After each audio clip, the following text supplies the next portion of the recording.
반갑습니다. 인큐텐 IBO 임지연입니다. 사장님들 올여름에 이 뭐 폭염, 폭우 다 뚫고 이렇게 건강하게 살아계신 것 감사할 일이죠. 네, 다들 수고 많으셨습니다. 어, 호스트 사장님이 뭐 저를 소개한 것도 있고 우리가 이게 강사의 소개가 있지만 저는 자영업도 오래 했었고 제조업부터 시작해서 뭐 무역, 뭐 자영업을 오래 했잖아요.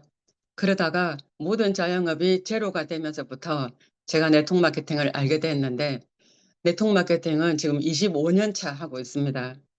근데 제 성격상 답이 나오지 않는 일을 25년씩이나 할 저는 인내심이 없는 사람이거든요.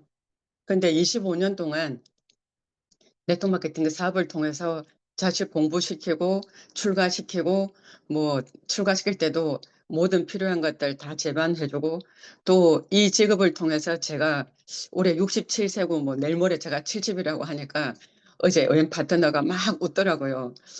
70을 코앞에 두고 있는데도 제가 굉장히 건강한 몸을 유지하고 이 모든 것들이 네트워크 마케팅 안에서 이루어진 일이기 때문에 저는 세상에 없는 좋은 직업이라고 생각을 하는 사람입니다.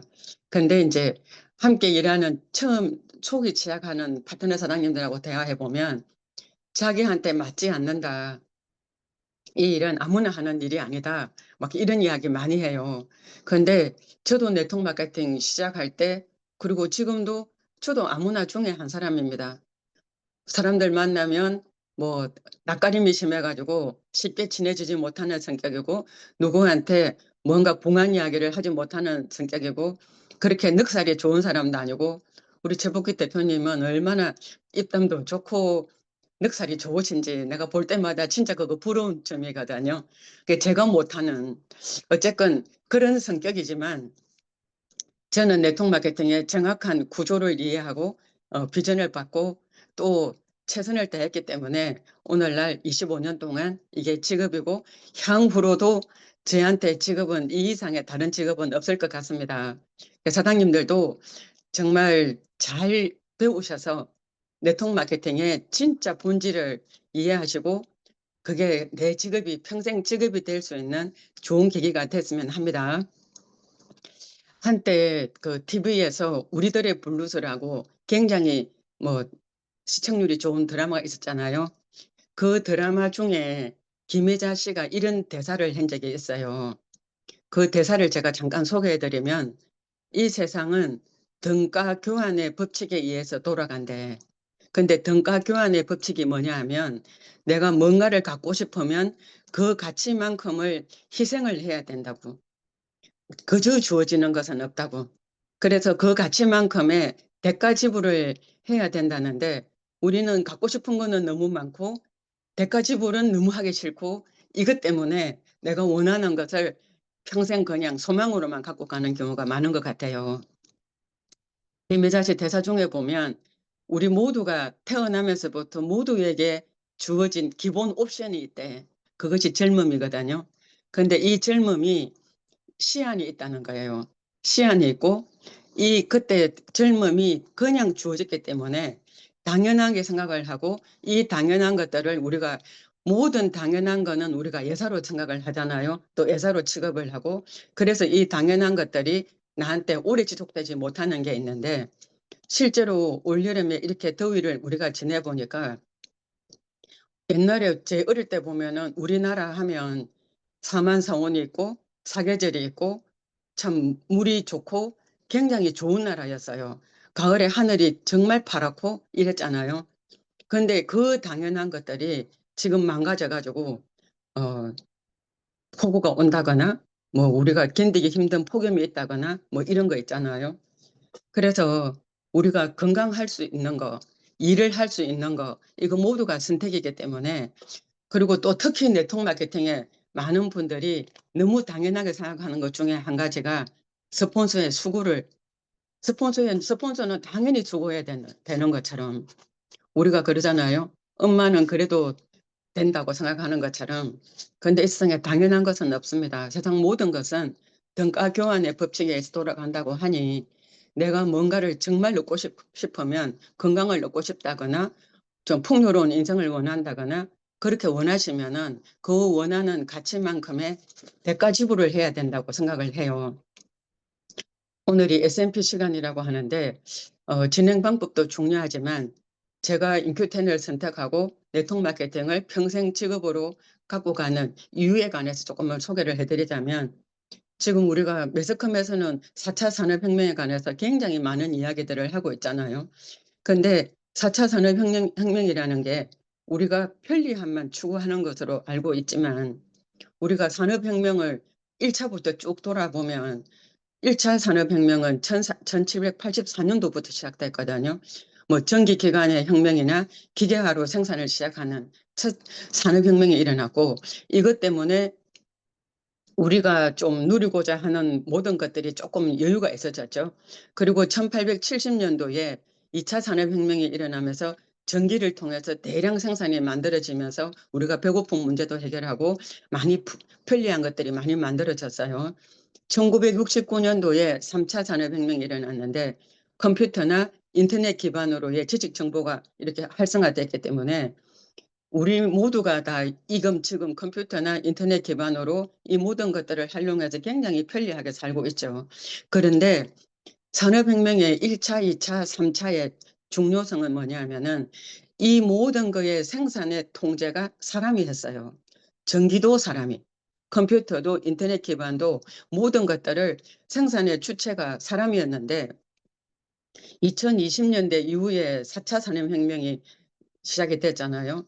그리고 코로나 때문에 4차 산업혁명이 굉장히 앞당겨졌어요. 지금 우리가 진행하고 있는 이 줌 강의도 솔직히 코로나가 없었으면은 줌 강의가 이렇게 전 세계적으로 활성화됐을 것 같지가 않습니다. 근데 4차 산업혁명이 시작되면서부터 사물 인터넷이나 인공지능 기반의 무슨 어떤 초연결하는 거나 뭐 이런 것들이 AI나 이런 것들이 만들어졌잖아요. 근데 중요한 거는 1, 2, 3차는 아무리 발전이 되고 좋아졌을 때 생산의 통제가 사람이었지만 4차 산업혁명의 생산의 통제는 더 이상 사람이 아니고 기계라는 거예요. 이 기계가 된다는 거는 우리가 편리성만 보지 말고 기계가 생산을 통제한다는 거는 우리의 일자리가 없어진다는 거거든요. 지금 우리가 전 세계가 고령화 사회가 되고 살아갈 시간은 길어졌는데 일자리가 없어지는 제가 건강식품에 관심을 갖게 된 첫 계기가 뭐냐면 제가 2010년도에 그 서울대 조영태 교수님이 쓴 정해진 미래라는 책을 읽었어요. 그 정해진 미래라는 책을 읽으면 이런 내용들이 그때도 거기도 나오더라고요. 거기도 나오는데 향후에 우리가 마지막 전쟁이 로봇 전쟁이고 식량 전쟁이래. 근데 지금 현재 이렇게 먹거리가 넘쳐나는 세상에 우리가 미래의 전쟁이 식량 전쟁이라고 하면은 우리가 참 믿기가 어렵잖아요. 근데 그 내용들을 오늘 강의 중에도 좀 들어가겠지만 잘 보시면 향후에 그런 문제들이 너무 많아. 그리고 저는 서점을 운영했던 사람이기 때문에 제가 서점을 운영할 때도 마찬가지고 어 서점에 가보면 우리가 사업 설명에서 흔히 듣는 트렌드에 관한 향후 어, 세상이 이렇게 흘러간다는 데 대한 책들이 굉장히 많아요. 4차 산업혁명이 나오기 시작을 하면서 서점에는 노동의 종말 이런 책들이 굉장히 많이 나왔었고 또 그 하루 노인의 습격 이런 것들이 굉장히 많이 나왔었거든요. 그래서 우리가 네트워크 마케팅을 하는 이유 그리고 지금 내가 나이나 모든 여건에 상관없이 지금 좀 더 움직일 수 있을 때 일을 좀 더 열심히 해야 되는 이유 이것들이 향후 생산의 통제가 사람이 아니라 기계라는 거 이거를 염두에 두시면 그걸로 인해서 우리가 점점 더 할 일이 줄어든다는 것 이런 것들을 좀 염두에 두시면 조금 우리가 아니라는 생각들이 조금 위기감을 갖는데 도움이 되지 않을까 생각을 합니다. 4차 산업혁명이 시작되면서부터 미국의 어째 박사님들이 향후 있던 직업이 없어지고 향후에 생길 직업들에 관해서 이야기를 많이 했거든요. 가장 고위험군에 속하는 직업들은 노동력을 제공하는, 우리 주변에 보면은 노동력을 제공하는 직업들이 굉장히 많잖아요. 그런 거. 근데 조금 더 저위험한 직업들은 머리를 쓰거나 감각을 사용하는 예술가나 뭐 이런 것들은 조금 더 저위험한 것. 기계가 대체하기가 좀 어려운 것.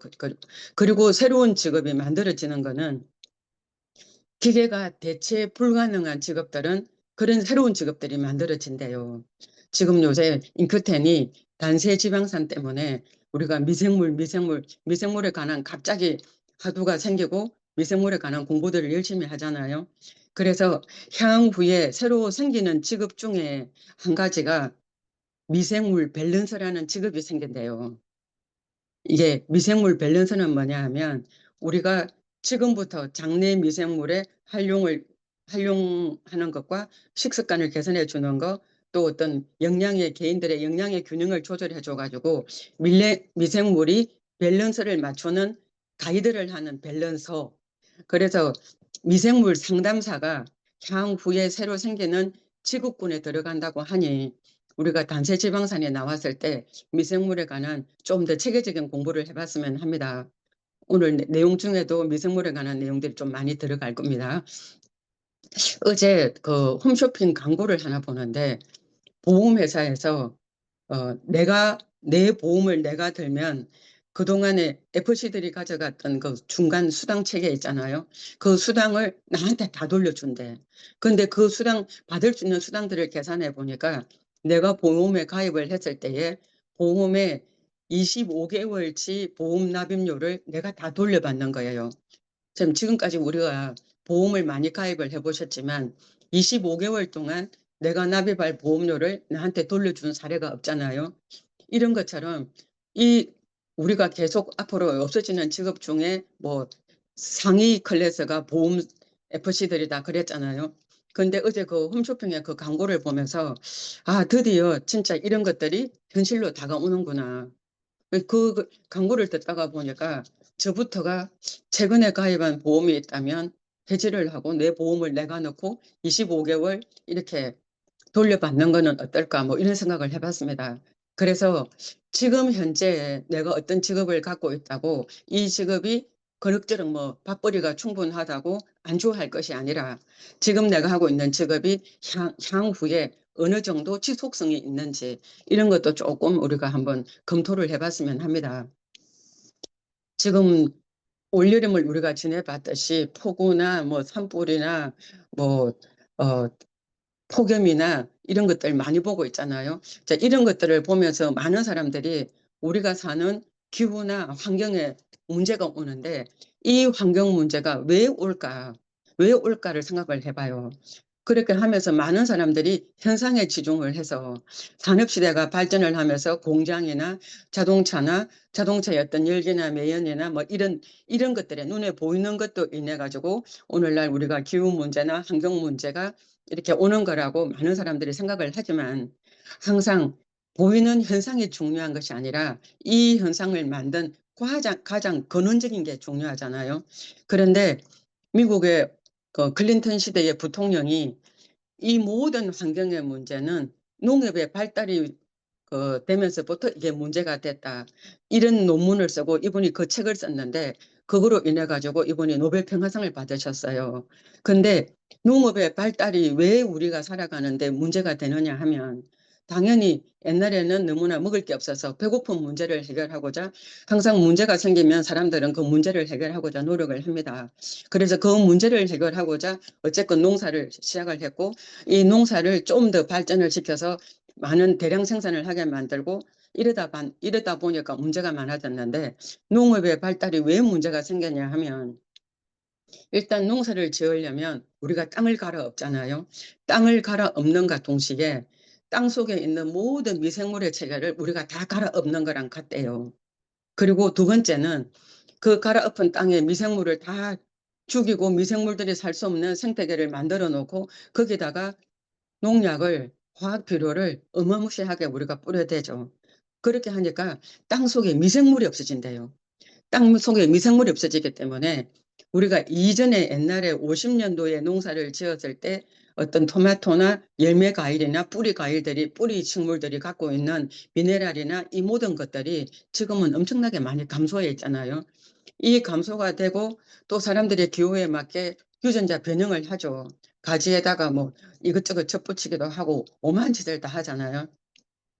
그래서 향후에는 사라진 식물이 지금 현재도 사라진 식물이 너무 많대. 그래서 조용태 교수님의 정해진 미래에도 이런 말이 나오거든요. 그런데 우리가 학교 다닐 때 배웠지만 먹이사슬이라는 게 삼각형 구도를 보면 우리가 맨 아래에 식물들이 있어요. 그러면 이 식물을 먹고 자라는 초식동물이 있고 초식동물을 먹고 사는 육식동물이 있고 그 맨 위에 인간이 있잖아요. 근데 농업이 발달이 되면서 가장 근간에 있는 생태계가 파괴가 돼서 식물청이 없어진대. 그래서 우리가 지금은 얼마 전에도 대통령이 미국 가서 뭐 담화하는 것을 보셨지만 반도체 뭐 이런 거 저런 거 막 갖고 가잖아요. 그런데 향후에는 그 연구했던 반도체를 팔아서 쌀을 사 먹어야 되는 이런 세상이 올 수도 있다고 합니다. 그래서 우리가 미생물에 관해서 이제 공부를 좀 해야 되는 이유가 가장 자연도 가장 근간이 되는 땅에 식물들이 없어지는 땅 속에 있는 미생물들이 감소를 하면서부터 가장 근간이 주지 않는 것과 같이 사람도 보면은 우리가 장속에 있는 미생물이 밸런스를 잃음으로 인해서 원하지 않는 문제들이 많이 생기거든요. 그러면 우리가 이 문제들이 어떻게 이렇게 진도가 나갔는지 보통 20세기에는 질병을 유발하는 미생물을 죽이는 일들을 많이 개발을 했어요. 페스트균이나 결핵균이나 탄저균이나 세균들이 몸에 문제를 일으키니까 세균을 죽이자. 그래서 20세기에는 안티바이오틱스 시대라고 해요. 그때는 사람한테 해를 입히는 세균을 죽이자. 근데 죽이다가 보니까 자꾸 사람들이免疫이 떨어져요. 그래서 21세기에는 질병 예방을 하고 건강을 정진하는 데는 유산균이 필요하다, 유익균이 필요하다. 그래서 프로바이오틱 시대로 넘어갑니다. 그래서 유산균을 많이 우리가 먹었잖아요. 또 유산균 음료를 뭐 개발하거나 유산균 제품을 취급하던 회사들이 굉장히 많이 부를 이루기도 했죠. 그래서 지금은 유산균을 뭐 코팅을 해서 넣어준다는 말도 있는데 우리도 지금 유산균을 먹고 있지만 이 유산균을 잘 먹는 방법이 많은 분들이 돈을 주고 사서 유산균을 먹고는 있지만 사실 우리가 섭취를 잘못해 가지고 이게 돈의 가치를 못하는 경우가 많아요.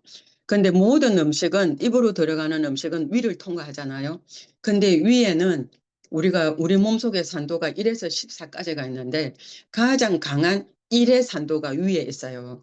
그래서 우리가 그 질긴 고기를 먹어도 위에서 그 산도에 소화가 잘 되는 거죠. 근데 가장 강한 1의 산도를 갖고 있는 게 위기 때문에 위를 통과하면 유산균이 장까지 살아서 가기가 굉장히 힘듭니다. 그래서 공복에 유산균을 먹는 것은 잘하는 일이 아니에요. 그래서 유산균은 그래서 회사들은 뭐 코팅을 하거나 유산균을 좀 더 살아서 갈 수 있는 방법들을 많이 연구를 하는데 아무리 연구를 한다고 해도 강력한 일의 산에는 견디기가 어렵기 때문에 음식을 먹는 도중에 음식이랑 산이 많이 좀 희석이 됐을 때 그때 유산균을 같이 섞어서 먹으면은 유산균을 굉장히 잘 섭취하는 방법이라고 저는 배웠으니까 그렇게 한번 활용하시면 어떨까 합니다. 그래서 21세기에는 유산균을 넣어주자. 근데 현대의학에 와서는 좀 더 연구를 해보니까 아니다. 넣어주는 것도 중요하지만 내 몸속에 있는 미생물들한테 먹이를 넣어줘서 스스로가 그 먹이를 먹고 더 활성화되는 게 훨씬 더 유익하다. 이것이 우리가 흔히 말하는 프로바이오틱스를 넘어선 마이크로바이옴 시대라고 말을 하거든요. 그래서 어떤 논문에는 마이크로바이옴을 제6의 장기로 소개를 하는 책도 있었어요. 우리가 보통 인간의 장기가 오장육부라고 하는데 마이크로바이옴, 마이크로는 미생물이라는 뜻이고 바이옴은 생태계라는 뜻이잖아요. 그래서 우리가 미생물의 생태계를 잘 유지를 하고 있으면 이것이 제6의 장기의 역할을 한다고 이렇게 이야기를 하기 때문에 우리가 미생물 생태계를 잘 유지하는 것으로 없는 장기를 하나 더 얻는 효과가 있습니다. 네, 뒤에 가서 이 유해 장기가 무슨 역할을 하는지는 좀 이따가 다시 강의를 드리겠습니다. 사람들은 보통 건강을 유지하려고 미리 돈을 쓰는 부류가 있고, 건강을 잃고 난 다음에 병원에 가서 돈을 쓰는 부류가 있어요. 사장님들은 어느 거 하시겠어요? 건강을 잃고 병원에 가서 뭐 제2의 제3의 의약품을 통해 가지고 다시 돈을 쓰는 그거를 원하십니까? 우리나라는 전 세계에서 굉장히 의료보험이 잘 돼 있는 나라이기 때문에 많은 분들이 병원비가 저렴해서 병원을 애용하는 사람이 굉장히 많아요. 근데 아무리 병원비가 적어서 병원을 애용을 하더라도 그거는 올바른 나의 건강을 돌보는 일이 아니라고 생각을 합니다. 왜냐하면 병원에서 처방해 주는 모든 의약품은, 사장님들이 네이버 검색을 해보시면 아시겠지만, 의약품은 양날의 검이라고 해요. 하나를 좋게 만들고 하나를 꼭 나쁘게 만들죠. 그래서 그 방식을 선택하는 것은 꼭 좋은 일이 아니고, 그리고 내가 건강을 잃고 병원을 간다는 자체는 이미 나한테 고통이 시작됐다는 거고, 쉽게 좋아질 수 있는 거를 좀 더 많은 것들로 하잖아요. 왜냐하면 병원에 가면 최신 장비가 너무 많습니다. 그래서 의사들은 그 장비를 다 사입을 했기 때문에 그 장비의 원가를 좀 감소를 해야죠. 그래서 우리가 원든 원하지 않던 수많은 검사를 통해서 좀 더 몸에 더 많은 자극을, 저는 그게 아니라고 보기 때문에 건강을 유지하기 위해서 미리 돈을 쓰는 것이 훨씬 더 현명하지 않을까. 지금 제가 말씀드린 이 단어들을 우리가 만나는 고객들한테 좀 잘 활용하시면 컨택을 하거나 오토십을 걸 때 좀 도움이 될 것 같아요. 우리가 만나는 많은 소비자들은 괜찮아, 괜찮아, 나 지금 괜찮아, 그래서 굳이 안 필요해, 이렇게 하거든요. 괜찮으니까 유지를 위해서 관리하시라고. 근데 괜찮다고 괜찮은 상태를 내가 그냥 방임을 하면 괜찮은 상황은 언젠가는 문제가 오죠. 왜냐하면 사람은 성장기를 지나면 계속 노화의 과정을 거치고, 이 노화의 과정을 거치는 동안에 내가 관리하지 않으면 노화는 노쇠로 가기 때문에, 노쇠로 간 다음에는 원하든 원치 않든 우리가 질병에 취약한 그런 과정을 밟잖아요. 그래서 괜찮다고 하는 분들한테 건강을 잃고 돈을 쓸래, 건강히 할 때 그 건강을 유지하려고 돈을 쓸래, 한번 여쭤보시면 좀 어떨까, 이런 생각을 해봅니다. 세포는 끊임없이 우리가 먹는 영양을 통해서 생성되고 소멸되고 하죠. 그래서 현대의학에는, 이전에는, 옛날 의학에는 세포에 관해서 크게 관심이 없었어요. 당장 처해 있는 질병들, 당장 현상들, 그게 문제가 많았지만, 현대의학에 와서는 미생물의 생태계도 학자들이 주목을 하고 있고, 세포 건강에도 굉장히 주목을 하는데, 얼마 전에 KBS 생로병사의 비밀에서 나온 내용이거든요. 세포가 생성과 소멸을 하는 사이클을 제대로 하지 못할 때 될 세포들이 소멸되지 않고 우리 몸에 남아서 해악을 끼치는 것들을 좀비 세포라고 한대요.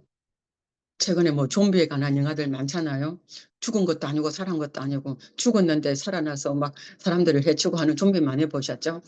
내 몸 속에 있는 내 세포가 좀비 세포가 돼서 죽지도 않고 떨어져 나가지도 않고, 그것들이 다시 살아있는 건강한 세포들한테 가서 해악을 끼치고 이러면 문제가 있겠잖아요.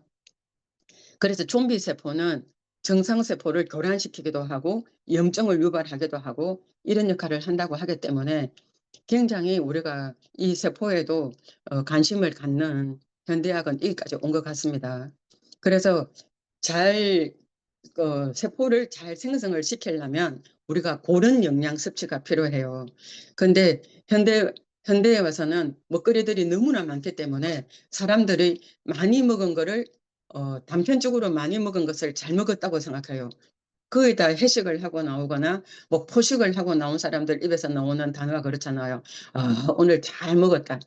잘 먹은 게 아니라 많이 먹었습니다. 그리고 잘 먹었다는 잘이라는 뜻은 고르게, 균형지게 이 뜻이잖아요. 적당히. 이게 잘이거든요. 그래서 우리가 5대 영양소, 지금은 7대 영양소, 8대 영양소까지 가 있는데, 5대 영양소는 우리가 흔히 아는 것처럼 탄수화물, 단백질, 지방이고, 탄수화물, 미네랄, 그리고 물, 식이섬유, 그리고 어떤 책에서는 장내 미생물을 영양소로 또 인정하는 데도 있어요. 그렇기 때문에 이런 것들을 골고루 잘 먹는 것이 잘 먹는 것. 그리고 적당히. 소멸은 이렇게 잘 먹고 우리가 꾸준하게 운동을 잘 해주면 땀이나 뭐 이렇게 근육의 발달로 인해서 필요 없는 것들을 잘 우리가 떨쳐내고 이렇게 하죠. 독소들도 잘 배출이 되고. 근데 우리가 이런 것들을 이론으로는 알지만 현실적으로 실천을 안 하기 때문에 내 몸이 왜 이러지? 왜 이러지? 이런 이야기들을 반복하지 않을까. 사장님들이 아침에 일어나서 내가 컨디션이 좋지 않거나 뭐가 내 몸이 이전 같지 않다면 다시 이렇게 한번 거꾸로 돌려서 이렇게 한번 생각해 보시면 좋을 것 같습니다. 그러면 마이크로바이옴, 우리 장내 미생물들이 제대로 균형을 이루지 않을 때 우리 몸속에 어떤 문제가 생기냐 하면, 문제는 장에서 미생물들이 균형을 이루지 않았을 뿐이에요. 근데 이것들이 온몸에 다 영향을 끼치거든요. 장에서 미생물의 밸런스가 맞지 않으면 일단 가장 중요한 뇌에 문제가 생겨요. 지금 현대의학이 암보다 더 무섭다고 하는 치매를 유발합니다. 우울증을 갖고 오기도 하고. 왜 그러냐 하면은 장내 미생물 생태계가 이게 밸런스를 못 맞추면 세로토닌이 활성화 안 되고, 그렇게 되다 보면은 우울증이 또 있죠.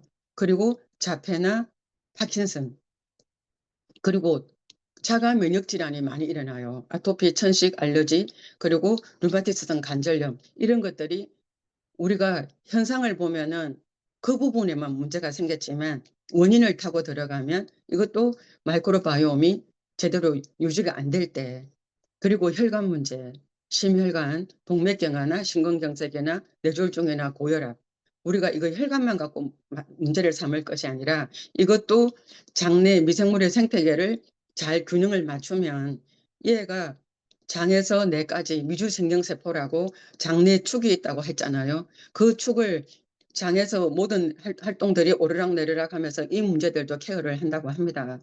간질환, 간경화나 간염이나 간암이나 비알코올성 지방 간염이나 이런 것들도 해결을 합니다. 그리고 이런 것들이 해결이 되는 이유는 장내 미생물의 생태계가 좋을 때 해독 작용을 많이 하거든요. 그러면 간에서 해독을 또 많이 도와주면, 장에서 해독을 많이 도와주면 당연히 간이 하는 부담이 줄어들 것이고, 간이 좀 더 쉴 수 있는 환경이 만들어지면 이런 문제들도 개선이 될 것이고. 또 대사질환, 제2형 당뇨나 비만이나, 며칠 전에 뉴스에 나왔는데 지금 우리나라에 어린 애들이 소아 당뇨가 굉장히 많아지는데 이게 2형 당뇨보다 1형 당뇨가 많아지고 있대요. 1형 당뇨가 30% 이상 늘어났대. 그럼 1형 당뇨는 뭐고 2형 당뇨는 뭐냐 하면은, 2형 당뇨는 대사질환에 문제가 있을 때 생기는 거고 1형 당뇨는 췌장에 문제가 생길 때 있는 거거든요. 인슐린이 안 만들어져요. 근데 이 모든 것들이 내가 음식물을 균형지게 안 먹었을 때, 그리고 이제 장질환, 과민성 대장증세나 크론시병이나 뭐 개양성, 뭐 암, 설사, 변비 막 이런 것들이 지금 제가 말씀드렸던 이 모든 질병들이 솔직히 우리 주변에 아프다고 말하는 분들이 다 갖고 있는 질병들의 한 종류예요. 근데 이 모든 것들이 첫 출발이 장내 미생물의 생태계가 균형을 잃었을 때 생긴다고 하는 겁니다. 그러면 우리가 아는 질병들의 90%가 대사 문제로 발생을 해요. 근데 저는 다이어트를 주로 이렇게 사업의 수단으로 많이 쓰기 때문에 다이어트를 할 때에 보통 보면은 살이 쪄 있는 사람들은 내 몸에 지금 지방을 많이 갖고 있잖아요. 뭐 피하에 갖고 있던, 내장에 갖고 있던, 혈관 속에 갖고 있던, 어쨌건 이 모든 것들이 우리가 이게 비만이 그 만병의 근원이라고 하는 것처럼 우리가 아는 질병의 90%가 대사 문제로 발생을 한다고 하잖아요. 그럼 대사가 뭐냐? 내가 먹은 음식을 잘 소화시키고 이 소화된 음식이 잘 흡수가 돼서 이 흡수된 영양분들이 온몸에 잘 전달이 돼서 필요한 곳에 가서 필요한 역할을 잘 하는 것이 대사거든요. 근데 이 대사가 뭔가가 흡수가 안 된다거나 소화가 안 된다거나 이게 어느 군데 전달이 안 된다거나 전달이 됐는데 제 기능을 못 한다거나 뭐 이런 문제들이 생기는 거잖아요. 그중에서 우리가 이제 많이 다이어트에 좀 관심을 가져야 되는 지방산의 이상대사라는 게 생겼을 때 살이 안 빠지거든요. 근데 지방산이라고 하면 탄수화물이 그 대사 과정을 거치면 포도당이라는 걸로 바뀌고 단백질은 아미노산으로 바뀌고 지방은 지방산으로 바뀌잖아요. 근데 지방산이 장세 지방산이 있고 중세 지방산이 있고 우리가 지금 계속 공부하고 있는 단세 지방산이라는 게 있어요. 근데 장세 지방산은 어떨 때 만들어지냐 하면은 우리가 육류를 많이 섭취했을 때 그때 있는 육류 속에 있는 지방이 소화가 되고 지방산으로 바뀔 때 장세 지방산이 돼요. 말 그대로 사슬 길이가 길다는 이야기예요. 그리고 우리가 MCT 오일을 많이 먹으라 하잖아요. 올리브유, 아보카도유 이런 거 많이 먹으라고 할 때 MCT 오일을 많이 먹었을 때는 중세 지방산으로 이렇게 만들어져요. 그 장세보다는 중세가 세포막으로 들어가기가 좀 좋기 때문에 좀 우리가 누적이 축적이 되는 경우가 좀 덜 하잖아요. 근데 우리가 먹은 음식으로 단시의 지방산은 만들어지지 않습니다. 단세 지방산은 내가 먹은 식이섬유가 소화가 되지 않은 채 소장으로도 흡수가 되지 않은 채 대장으로 넘어가서 대장에 있는 미생물들이 그 식이섬유를 먹고 대사산물로 만들어내는 게 단체 지방산이잖아요. 근데 왜 단체 지방산을 먹으면 왜 살이 빠지냐 하면은 장세나 중세 지방산 같은 경우에는 그램당 9칼로리를 만들어요. 근데 이 9칼로리가 내가 먹은 거 이상의 활동을 해서 칼로리로 소비를 해버리면 내 몸에 축적이 안 되는데 잘 먹을수록 흔히 말하는 많이 먹은 거를 잘 먹었다고 할수록 몸이 둔해져서 안 움직이잖아요. 안 움직이니까 그 칼로리가 고스란히 뭐 내장에 가서 붙든지 뭐 피하집 가서 붙든지 누적이 되겠죠. 근데 단세 지방산은 똑같은 지방산이지만 그램당 1.2 칼로리밖에 안 돼요. 그리고 얘는 사슬이 짧기 때문에 세포 속으로 잘 들어가서 굉장히 일을 잘합니다. 그래서 칼로리 소진을 잘해요. 그래서 얘가 살이 안 찐다는 이야기예요.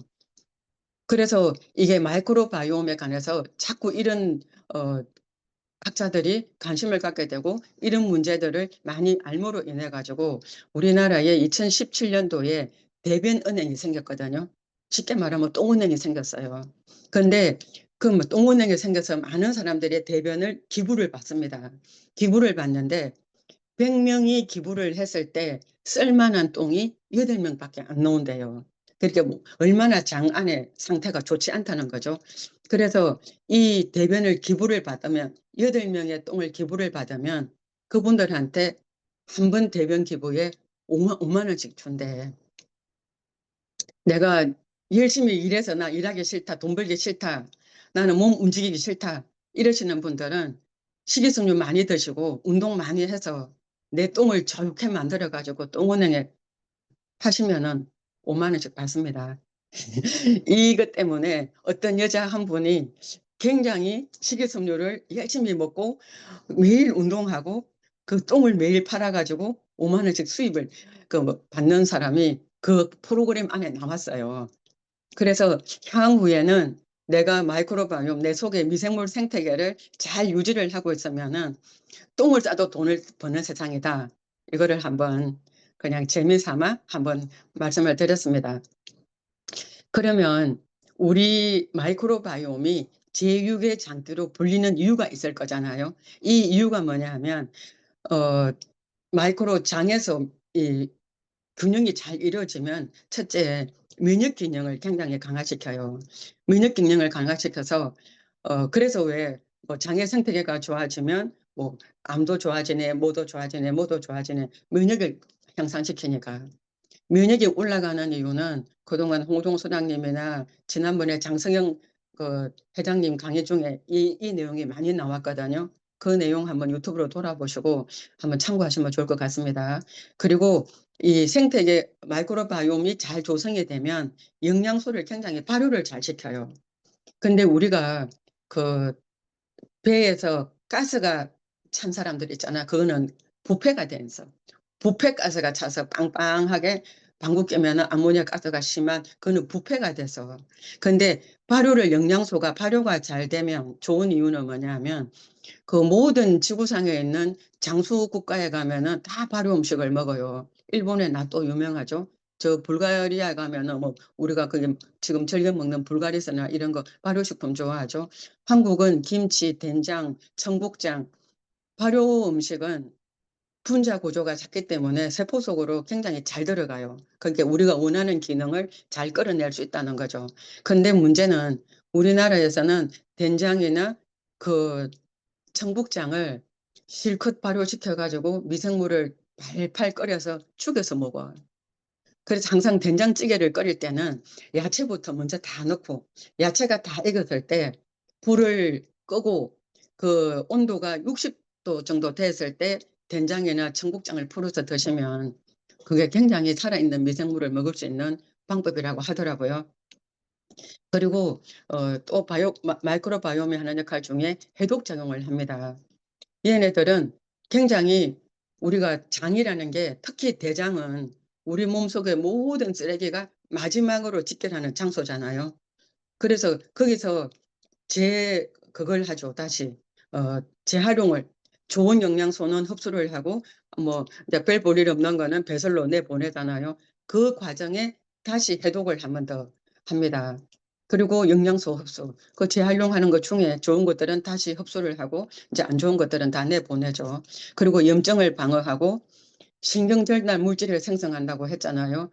장하고 뇌하고의 그 신경 전달 물질을 하는 위주 신경 세포라는 게 있다고 했죠. 거기서 세로토닌이나 이런 것들이 뇌로 전달 잘 되면 세로토닌이 밤에 우리가 잠잘 때 멜라토닌을 바뀐다고 여러 강의에서 들으셨잖아요. 이런 역할을 하기 때문에 이 역할들이 제육의 장기로 불려도 아무 손색이 없다. 지금 이렇게 말하고 있습니다. 그러면 우리가 그럼 지금 현재 식생활이나 생활 중에 내가 마이크로바이옴 이 생태계를 잘 유지할 수 있는 방법. 1번 식이섬유를 많이 섭취하기. 수용성도 좋고 불용성도 좋고. 수용성은 우리가 흔히 말하는 야채, 과일이에요. 그리고 불용성은 통곡류 있잖아요. 그래서 뭐 콩이나 뭐 이것저것 막 많죠. 길이나 이런 것들 많잖아요. 그래서 수용성, 불용성 가지지 말고 식이섬유는 많이 섭취하면 이것들이 결국은 내 장에 있는 그 미생물들이 먹이가 되기 때문에 단세지방산을 많이 만들어내기도 하죠. 그리고 두 번째는 발효된 음식을 좀 많이 드시라고. 아까 말씀드린 것처럼 우리나라의 김치나 된장이나 청국장을 먹는 방법을 잘 만들어서. 그리고 세 번째는 설탕을 가급적, 저는 설탕을 집에다 사놓지를 않습니다. 그리고 오랫동안 설탕을 안 먹어요. 그리고 가공식품을 먹지 말기. 가공식품에는 수많은 그 식품을 만들기 위한 첨가물들이 들어가잖아요. 이 첨가물들은 미생물 생태계를 깨는 가장 지름길이에요. 아까 제가 말씀드렸죠. 땅에 미생물들이 지금 다 감소가 돼서 있던 식물들이 없어진 게 많다고. 그렇게 해서 우리가 자연 생태계의 가장 축이 되는 식물이 앞으로 사라진다고. 거기가 뭐 농약을 뿌리거나 화학비료를 뿌리잖아요. 설탕, 가공식품, 첨가물은 우리 입으로 들어가는 화학식품이거든요. 근데 그런 것들이 우리가 그렇게 먹었는데 나 괜찮아. 아니, 안 죽을 만큼 일회용으로 먹죠. 근데 이것들이 내 몸속에 축적이 된다는 거예요. 축적이 돼서 어느 날 어느 수위를 넘어버리면 문제를 만들 수 있잖아요. 그리고 음식물을 꼭꼭 씹어 드시라고. 소화 안 된 우리 몸이 제일 좋아하는 음식은 야채도 아니고 과일도 아니고 육류도 아니고 소화가 잘 되는 음식이에요. 소화가 잘 되는 음식을 좋아하기 때문에 첫째는 소화가 잘 되는 음식을 먹고 두 번째는 소화가 잘 되게 음식을 먹고 뭐 오래 씹는 거죠. 세 번째는 규칙적이고 적절한 운동을 하라는데 우리 모두가 그 운동을 하라고 하면 모르는 사람은 아무도 없어요. 워낙 매스컴에서도 그러고 생활 속에 운동에 관한 이야기들이 많기 때문에 압니다. 아는데 운동은 봄에는 나른하니까 여름으로 미루고 여름은 더우니까 가을로 미루고 가을은 볼거리가 너무 많고 먹을 게 너무 많아서 겨울로 미루고 겨울은 추워서 봄으로 미루고 이렇게 계속 미루기만 하는 게 운동이잖아요. 근데 운동 한번 해보시겠어요? 저는 제가 아침 루틴이 5시 반에 무조건 제가 사는 동네에 굉장히 큰 저수지가 있어요. 너무 좋습니다. 거기를 한 바퀴 돌면은 3.4km인데 한 바퀴가 조금 싱거워서 한 바퀴 반을 돌면 5km예요. 이 5km를 걷다가 뛰다가 하는데 그 박용우 의사가 그러더라고요. 많은 사람들이 운동하라 그러니까 쉬운 걷기를 선택을 한대. 걷는 것은 신체 활동이지 운동이 아니래. 운동은 내가 근육이 좀 찢어지는 느낌, 심박수가 올라가는 느낌, 등에서 땀이 바짝바짝 올라나는 느낌, 이게 운동이거든요. 그래서 슬슬 걷는 거는 산책이지 신체 활동이지 운동이 아닙니다. 그래서 이런 것들을 꾸준히 루틴으로 만들어 놓으시면 안 하면 찌부둥해. 운동을 하면 찌부둥한 것이 아니라 안 하면 찌부둥해. 그래서 몸이 안 하고는 견딜 수 없는 습관을 만들어 놓는 게 굉장히 좋다는 생각을 합니다. 그리고 마이크로바이옴을 잘 유지하는데 이것이 무슨 상관일까 싶을지는 모르겠지만 자연을 가까이 하라요. 우리가 자연을 가까이 하다가 보면은 굉장히 마음에 평안이 오죠. 그리고 아까 우리 최복규 대표님은 말씀하셨지만 감사를 생활하라 그랬잖아요. 근데 진짜 자연을 우리가 가까이 하면 그 자연 속에서 감사를 배우게 돼. 제가 아침에 그 호숫가에 나가면 매일 보는 하늘이 매일 달라요. 어제 같은 경우에는 약간의 회색빛 하늘에 해가 막 뜨기 시작하면서 그 구름하고 해하고 너무 어우러져 갖고 너무 이쁘더라고요. 그리고 비 오는다고 잔뜩 흐린 날은 또 흐린 날대로 그리고 호숫가에 딱 진입했을 때 아침에 들어오는 흙냄새 있잖아요. 너무 좋아. 그래서 그냥 아침에 딱 그 잔잔한 물결도 그렇지만 이거는 우리가 현대사회를 살아가면서 사람을 통해서 받을 수 없는 평안함이 있어. 너무 좋아요. 그러니까 저녁에 운동하지 마시고 저는 새벽 운동을 권합니다. 아침부터 이렇게 내 모든 근육에 힘을 주면 아침부터 활기차서 모든 생각이 긍정적으로 가고 액티브하게 움직이거든요. 근데 해가 져서 저녁에 운동을 보통을 많은 분들이 하려고 하는데 혹시라도 내가 피곤한 날은 에이 피곤하니까 때려치우자. 안 하게 돼. 그리고 잠자기 전에 근육을 너무 깨워 놓으면 잠이 잘 안 와요. 그래서 아침 운동 굉장히 좋습니다. 그 박용우 의사가 그 강의 중에 또 이런 이야기를 했어요. 소장님들도 다이어트가 필요하신 분들한테 이 단어를 좀 활용해 보시면 어떨까 하는데 다이어트를 왜 해야 되느냐. 이 이야기는 컴퓨터로 비교를 하면 우리가 컴퓨터에 여러 가지 너무 많은 정보가 있고 뭐 너무 이렇게 많이 쓰다가 보면은 얘가 과부하 걸리면 에러가 나잖아요. 그래서 에러 나서 컴퓨터가 제대로 자꾸 작동이 안 될 때 포맷시켜요. 싸그리 없애버리고 처음으로 다시. 다이어트가 내 몸을 처음으로 다시. 그래서 내 몸에 있는 것들을 다 지우자는 이야기예요. 잘못된 거 쓸데없이 갖고 있는 것들을 다 빼서 없애자는 거예요. 근데 이제 이거를 그분들도 하고 싶은데 용기를 못 내는 이유는 뭐냐 하면 내가 그 맛있어 하는 달다리를 끊으라고 하잖아. 달짝지근한 밥을 못 먹게 하고 배불러서 오는 포만감에서 오는 그 기쁨을 못 보게 하고 막 이런 것들을 못 하게 하니까 용기를 못 내고 결단을 안 하거든요.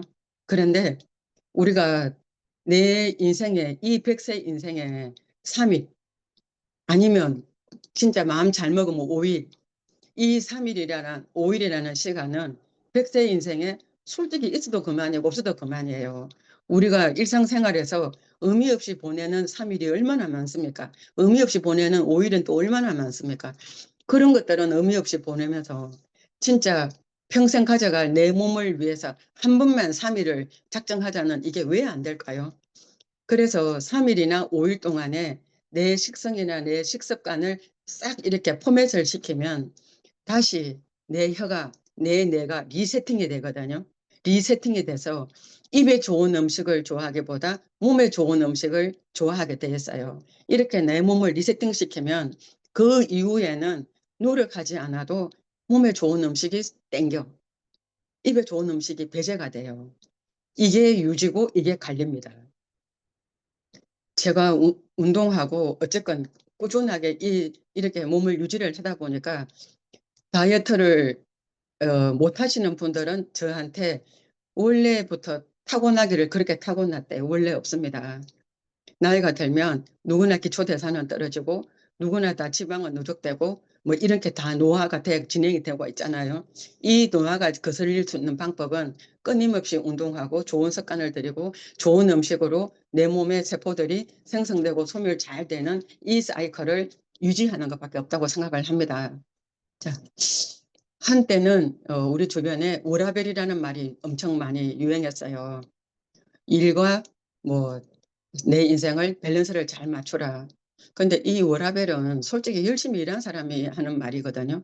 평생이 워라밸로 그 편안하게 지내고 일은 안 하고 인생만 즐기는 사람들이 워라밸이라는 단어를 쓸 자격 없어요. 근데 최근에는 이 워라밸을 워페밸로 또 이렇게 쓰고 있더라고요. 워페밸은 뭐냐 하면 일과 내가 받는 페이의 밸런스를 맞추는 거. 근데 많은 직장 생활을 하시는 분들이 워페밸이 안 맞아서 직장을 그만두기를 많이 해요. 내가 일은 너무 많이 하는 것 같은데 내가 받는 페이는 일에 반해서 너무 작아. 대기업일수록 이런 말 하는 분 많던데요. 그래서 이 밸런스가 안 맞으니까 나 그만둘래. 이런 거 많아요.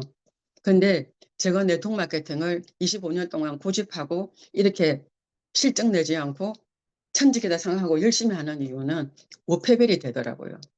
내가 일을 한 것만큼 페이에 밸런스가 맞는, 그리고 워페밸을 통해서 워라밸이 이루어지는, 저는 이거에 네트워크 마케팅의 최고의 매력이라고 생각을 하거든요. 그래서 사장님들이 지금 말씀드렸던 이 내용들을 조금 한번 참고해 보시고, 제가 25년 동안 네트워크를 꾸준하게 재밌게 할 수 있었던 비결은 뭐냐 하면, 첫 번째는 저는 끊임없이 공부합니다. 끊임없이 공부하고 회사에서 어떤 신제품이 나왔다. 이번에 단체지방산 우리가 이야기를 했잖아요. 저는 서울대 교수님이 쓴 논문까지 찾아봤거든요. 미생물에 관해서 공부하느라고. 그것도 하고 서점에 가면 미생물에 관한 좋은 책 많아. 그런 책 사가지고 적어도 3권 이상은 보기. 3권 이상은 보고 유튜브로만 공부하지 마십시오. 어떤 서울대 교수님이 그러시더라고요. 제발 인터넷으로 공부하지 말래.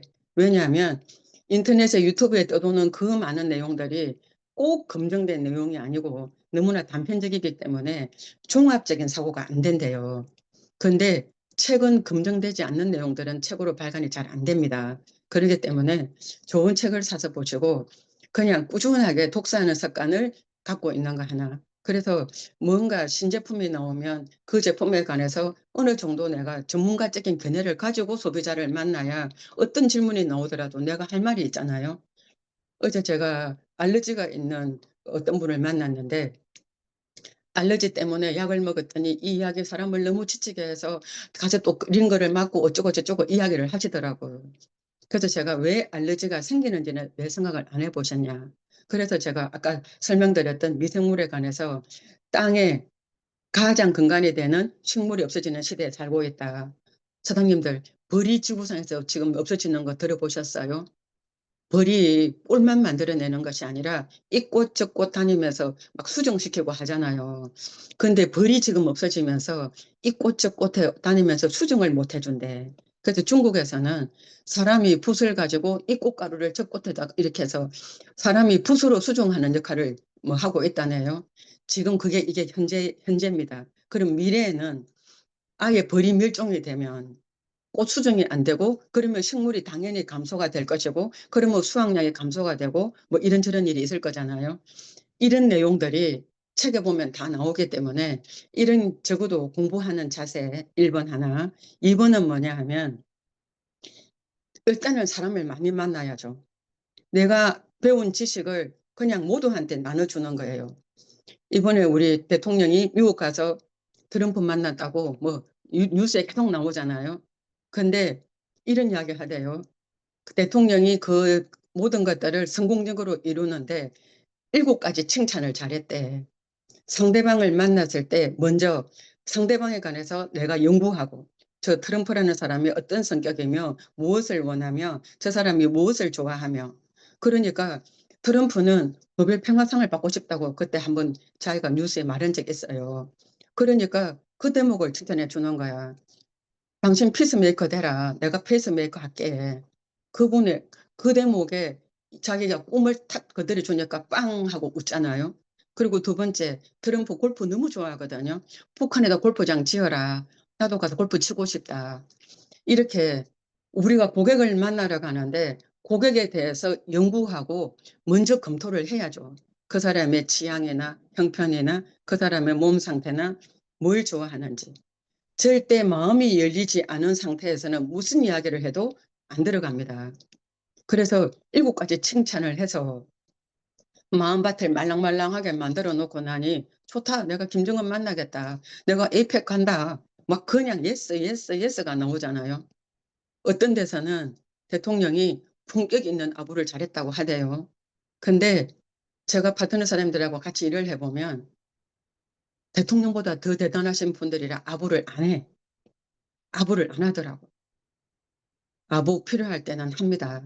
비굴한 아부는 할 필요가 없지만 품격 있는 아부는, 상대방을 기분 좋게 할 수 있는 아부는 처세의 한 방편이기 때문에 그거 필요합니다.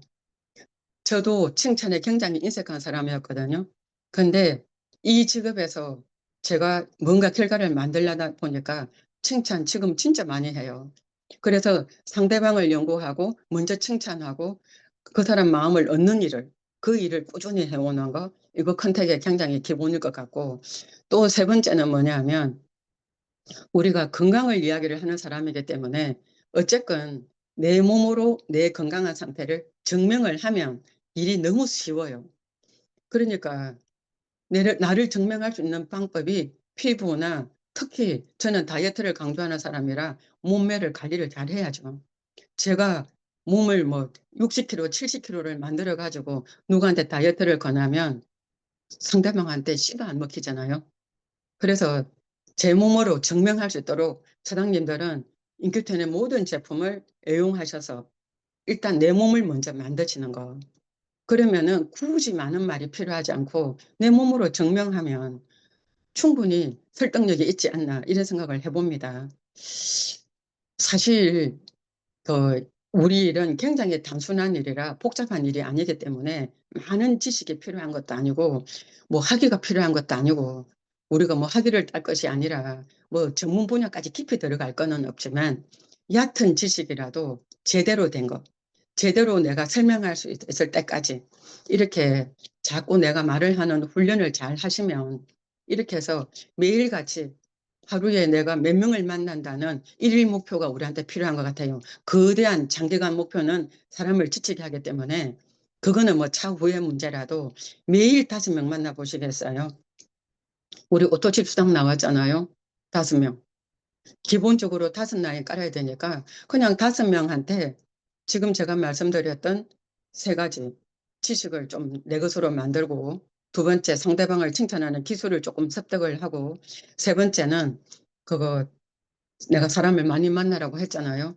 내 몸으로 증명할 수 있는 내 몸을 좀 만들고, 그렇게 해서 누군가를 만나러 가서 사장님들이 5분짜리 설명, 10분짜리 설명, 15분짜리 설명, 이렇게 나름대로 설명할 수 있는 방법들을 요약해서 내가 집에서 연습을 하시라고요.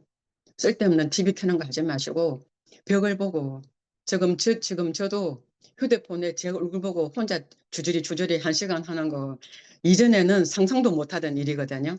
근데 해 보니까 재밌네요. 그래서 이런 것들을 지치지 않고 꾸준하게 마음 내키면 하고 마음 안 내키면 안 하고, 날씨 덥다고 안 하고 비 온다고 안 하고 이러시면은 안 됩니다.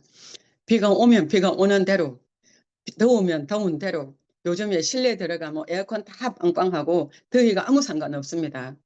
그리고 비 오면 다 실내에서 만나잖아요. 뭐 도로에서 만나는 거 아니잖아요. 그래서 매일같이 5명한테 오토십을 걸게 하든지 하다못해 먼 제품 1개라도 권하든지 이런 것들을, 일도 훈련이 돼야 되기 때문에 이런 것들로 훈련하셔서 사장님들이 차근차근 쌓아가시면 나머지는 시간이 답을 내줘요. 나머지는 시간이 답을 내줘.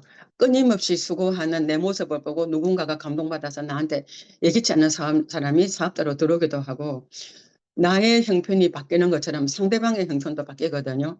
어느 날 그분들이 이전에는 잘 나갔는데 어느 날 이 경기가 안 좋아서 어느 날 하던 일이 낭패를 겪어요. 그럴 때 나한테 또 같이 사업에 동참해 보고자 관심을 보이기도 하고, 저는 제가 건강식품에 관한 이 맥을 잡고 꾸준하게 오다가 보니까 며칠 전에는 7-8년 전에 제가 몸을 조금 돌봐준 분이 계세요. 그분이 전화가 오셔서 "지금도 건강식품 하시죠?" 그래서 한다고 하니까 제가 또 도움이 필요해요. 또 제가 몸이 망가졌어요. 그냥 꾸준하게 한 가지를 하니까 그 7-8년 전에 제가 몸을 케어해 주신 분이 7-8년 만에 또 문제가 생겨서 또 저를 찾더라고요. 이런 일들이 계속 일어나기 때문에 그냥 뭐 허접지 않은 일들이 내 주변에서 나를 유혹하더라도 그냥 꾸준하게 사장님들이 자리매김 잘하셔서 이렇게 가시면은 좋은 일이 있을 거라고 생각을 합니다. 제가 지난달에 그 어머니 밀양에 강의 간 김에 진주에 어머니 요양원에 잠깐 들렸어요. 인제 어머니가 90 이고 요양병원에 지금 계시는데 가 보니까 진짜 우리의 90 대가 '저러면 안 된다.'를 항상 가다 보면은 공부를 하고 옵니다. 더 이상 뭐 인간의 존엄성 이런 거 없어요. 그리고 요양병원에 가시면 물론 잘 드시게 하고 잘 돌봐 주고 잘 케어는 해 줍니다. 근데 문제는 본인 자신이 선택할 수 있는 게 아무것도 없다는 거예요. 그분들이 운동시켜 줘야 움직이고 그분들이 음식 갖다 줘야 먹을 수 있고 내가 선택할 수 있는 게 아무것도 없어. 내가 선택할 수 있는 게 아무것도 없는 인생을 향후 10 년을 사시겠어요. 내가 가는 그날까지 모든 것이 내 선택에 의해서 이루어지는 인생을 사시겠어요. 그래서 건강도 물질도 모든 것도 내가 선택할 수 있는 시대이기 때문에 사장님들이 질병이 오기 전에 건강을 유지하는 거, 관리하는 거, 그리고 저는 박진희 회장님 강의 중에 늘 이 말씀을 굉장히 마음에 새기고 맞아 하는 이유가 뭐냐 하면 우리가 장내 미생물의 생태계만 중요한 것이 아니라 우리가 물질을 만드는 소득을 만드는 데도 생태계 조성이 필요하다. 생태계 조성이 필요하다. 그걸 어느 날 아침에 생태계 조성이라는 게 하루아침에 되는 게 아니잖아요. 마이크로바이옴 하루아침에 되는 게 아닙니다.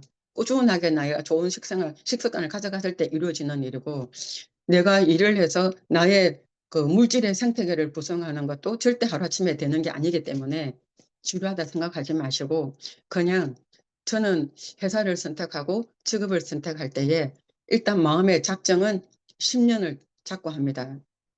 이 10 년이라는 기간이 뭐 최고 직급을 가는데 10 년이라는 뜻이 아니에요.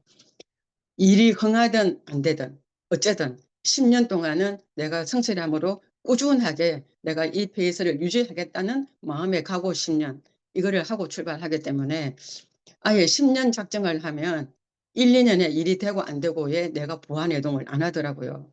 예. 그런 사장님들 마음의 각오를 가졌으면 좋겠고, 우리가 제가 25년 동안 일을 하면서 몇 개의 회사를 거쳐 봤지만 솔직히 인큐텐 만한 회사를 우리가 다시 만나는 것도 쉬운 일이 아닙니다. 왜냐하면 일단 좋은 제품을 갖고 있는 거, 그리고 가장 이 좋은 제품이라는 거는 뭐 효능도 효능이지만 최첨단 제품이죠.